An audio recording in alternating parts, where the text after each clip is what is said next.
How much the corn yields are going down in the US? The one who is going to respond that is Jerry Gidel right here on Connected Farmer, your channel to keep you up to date with the latest trends in agriculture and livestock. Stay tuned and don't forget to subscribe.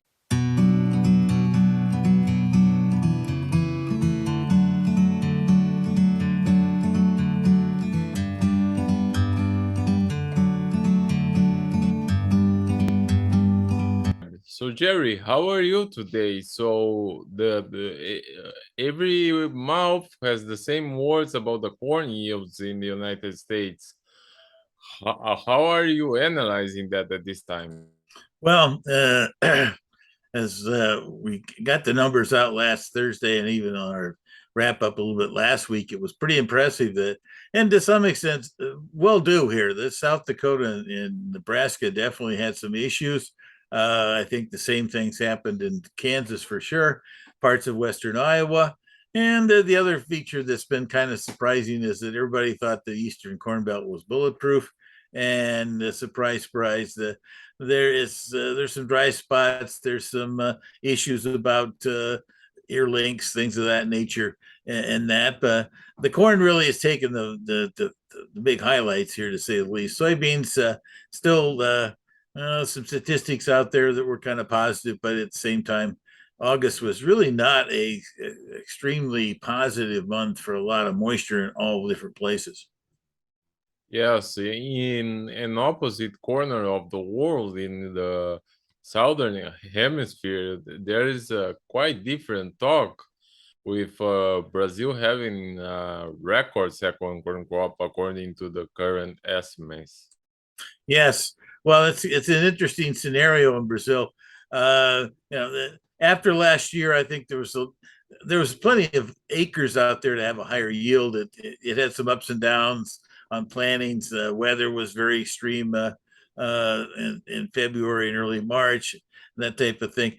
Still had a sizable crop, by the way. Don't forget they had 125, 126 million metric tons, but they're anticipating of really somewhere between 5 and 10% increase in seedings down there. So that's really jacked up the idea of the 150 million metric tons idea. And that's maybe some of the reasons why we had some more commentary from various consultants down there this week. 151, 152. Not to say that number hasn't been floating around, but it's kind of reinforced here. And that the real twist of it is at this point is that we really haven't come out of the dry season up in Mato Grosso and Goiás and all those northern areas. There's been some rain across Paraná and Minas Gerais and maybe some areas of Mato Grosso del Sol. But surprisingly, I didn't think that there's that much rain down in Rio Grande itself. To some extent, the Rio Grande soybean and crop is actually a few, definitely some weeks away. If anything, the first thing they try to plant down there is, of course, corn, and you are well aware of that from that standpoint. The other twist of it is Argentina.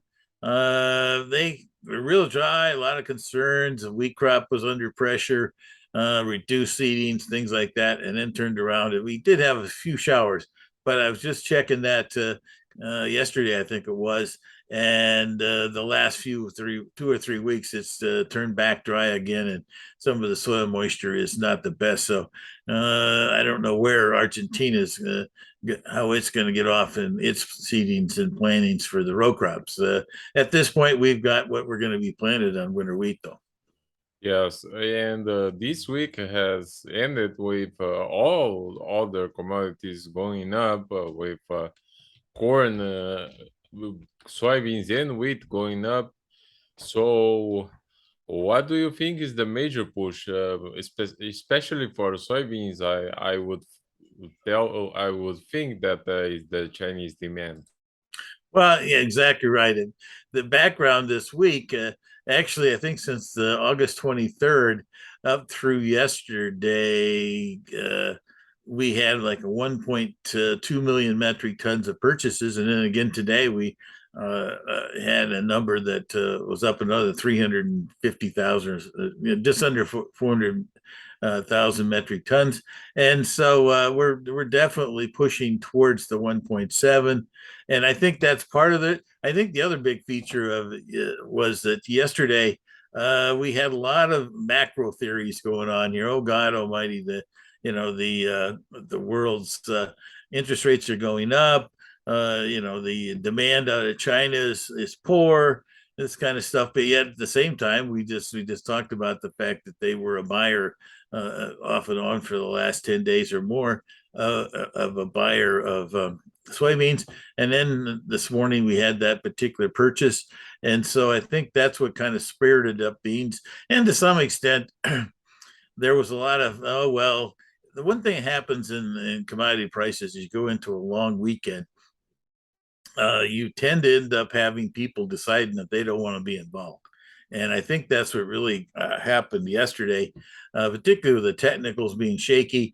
People had their stops in, they knocked out the 200-day moving averages, they knocked out some trend lines, things like that. And I think we really got into more of a get me out attitude about this 3-day weekend that we're going to be involved in here through the U.S. Labor Day holiday here.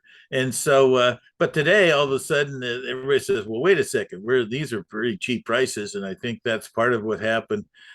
Beans being part of the leadership.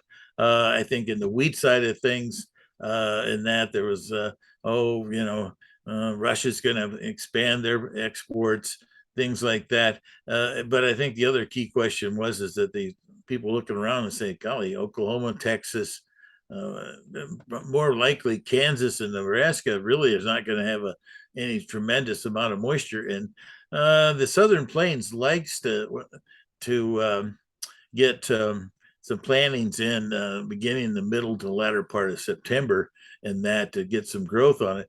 It's as much for the standpoint that the U.S. livestock people like to end up running some feeder cattle out there in the fall and early winter, and they like to get it started. But the only place that's really had that significant amount of moisture to give us any kind of chance for some seedings is Texas, maybe a few areas of southern Oklahoma, and that so that's one of the features I think also come into the wheat.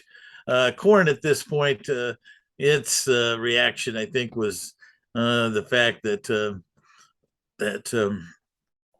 the market was looking at the reality here that the 175.9 million, 175.9 bushel yield that the USDA came up with last month is likely to be significant lower. The expectation is 168 million. I don't think it's that low, but I've got some theories on that. Yes, and I wanted to have a quick overview about this macro scenario with the Fed rates going up, but at the same time, we saw today some estimates that the farm income will be record pushed by the commodity prices. Right, and the twist of that is this: yes, there is a basic connection to some extent. The interest rates that a farmer has for his business situation are going up. There is a feature there, but the direct relationship immediately between a higher interest rate environment, maybe even some slowdowns in manufacturing and car purchases and stuff like that. The one thing that human beings want is a roof over their head and food in their stomach. And so the food side of this thing is still highly important about what the fundamentals are and what happens here with this fall situation in the U.S. From the standpoint right now. Earlier this week, the World Meteorology Organization stated that the La Nina was going to continue most likely into early 2023. And to some extent, that really comes bumping into what's happening in South America. How soon do you get things planted down there? Yeah, the idea of planting more soybeans in South America because of high prices makes sense, but the problem is, can they get it in a timely fashion? Will it turn out to be, really the growing season for soybeans is after the first of the year, of course. But at the same time, we've had some delays on that a couple years ago, and that ultimately pushed things into an adverse situation, particularly in Brazil 2 years ago, and that. So that's the twist of things. Even in the U.S., warm, dry fall does suggest that we could still have some more pressure on our yield expectations at this point. Right now, we've had various individual estimates from FC Stone. We've had them from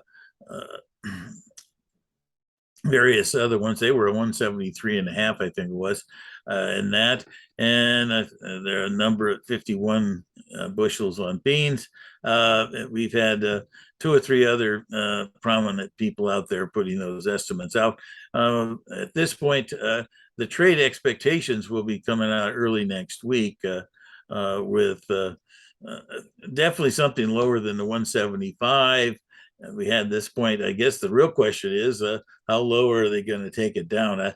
I was kind of cautionary that we're going to be 172, 72 and a half. But when I was looking at things here today, trying to get my estimates together for next week, once we took some of those significant states with, well, it's a good example. Nebraska has 9 million acres. We got 5.5 million acres in South Dakota. We got 4.5 million acres in Kansas. You start whacking away in those states, and then take a little off of, excuse me, off of the Iowa yields and some other parts of the country. I had a hard time to keep it at 172. I'm probably going to use a 171, and that just tightens up things significantly. We could take a number particularly down below 1.1, and maybe as low as maybe a billion. I don't think we're going to go over $1 billion from the USDA on the 12th, but it makes things quite interesting. It tightens up the world. It does reduce some of our export demand. There's no doubt about that, because the one thing we did get this week was some positive ethanol numbers that came through with generally as expected type situations there. And even the U.S. crush for July was suggesting that we only have to get 176 million, 177 million is all we need to achieve the USDA's old crop estimates. Yes, and what about next week? Well, what are you checking on Tuesday? Well, of course, we're watching the weather situation, how that starts to go through it, and of course, then we'll be getting to some of these Bloomberg's and Reuters estimates through. Right now, there's been a lot of attitude that these numbers were going to be 172, 173. I guess we'll come up with some ideas there, and of course, we'll continue to watch the things in the Black Sea and what's going on in the weather situation in South America. But right now, we probably have a chance for a little bit of a correction back from this pretty defensive week we had this week. But at the same time, we're going to kind of sit there and wait to see what the USDA says on September 12th. All right. Thank you very much. Enjoy your holiday. You bet. And I've got my party clothes and ready to go.